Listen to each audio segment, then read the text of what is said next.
Maraming bilihan dito. Magkano yan? 5 piso lang. 5 piso lang. Sa lubong. Dito, daan kayo dito. Ang pangalan ng store na to sa Lalay? Ha? Amasa? Oo. Another vlog, another day na naman mga kusyusero. Na dito tayo ngayon sa church. Oh, laki. Tapit lang din sa ano namin. Ang gatalo ako yung distance. Mga 10 minutes. At alam nyo ba pala mga kausyosero, napakalinis ng paligid dito dahil may disiplina yung mga tao. Hindi sila basta-basta nagtatapon ng basura sa paligid lang, sa tamang basurahan talaga. At dumaan nga pala kami dito sa church. Last day bago kami umuwi, going back to Manila, ayan, nagpasalamat kami sa mga biyayang dumarating sa atin. At syempre pinagdasal na rin namin na mas marami pang blessing ang dumating sa bawat isa. Ayan. Ang ganda rin dito ng church nila mga kausyosero. Ayan.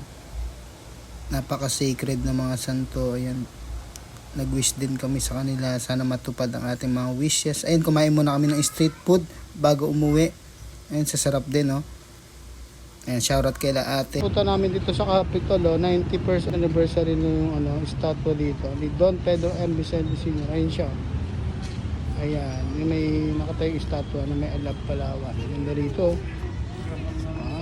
Ang daming kainan, no? 24/7. Kung magugutom, dami rin street food. Ayun, no? Lugaw po, grabe, 50 pesos with leg, oh.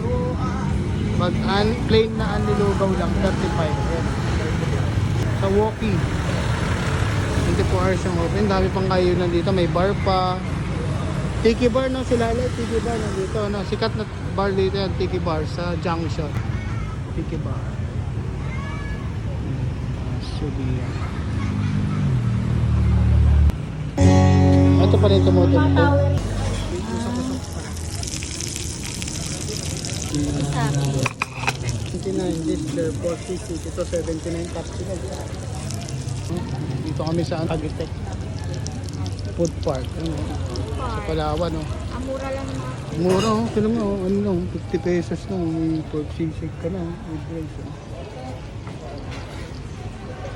Ayun, may pork barbecue nga dito. 50 pesos. Masarap na.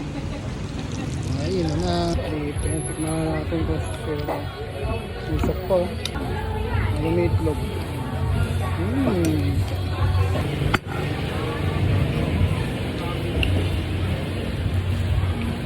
Sarap.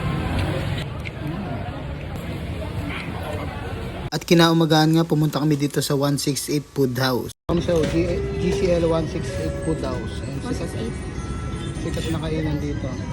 24 hours kasi ito. Kaya tayo mga kusosero, malibre sa luma. Maraming bilihan dito. Magkano yan? 5 piso lang. 5 piso lang.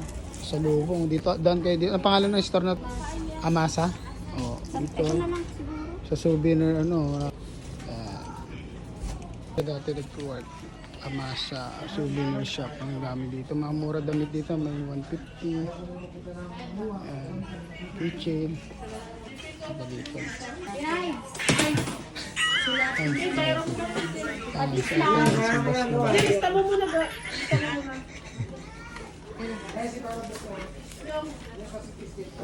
Dati siyang cashier. Cashier ka dati na sila dito na.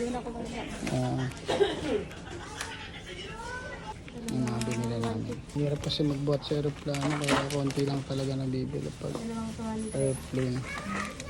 Kaya bumili sa Palawan pag pauwi na kayo, mga souvenir shop. Mura dito kay Ate Nights, yan, ating boss ni Ira. Ito, nabili namin. At nung gumabi na nga, kumain muna din kami sa gilid na karindire malapit sa amin. Dito mas mura din yung ulam dito, 70 pesos, 60 pesos, depende sa o-orderin mo. Ayan, 60 pesos yung Bicol Express na na-order namin. Kasi masama rin puro fast food sa katawan, kaya mas okay itong lutong bahay. Tsaka masarap din ang luto nila dito. Yun lang, Usyoso for more. God bless.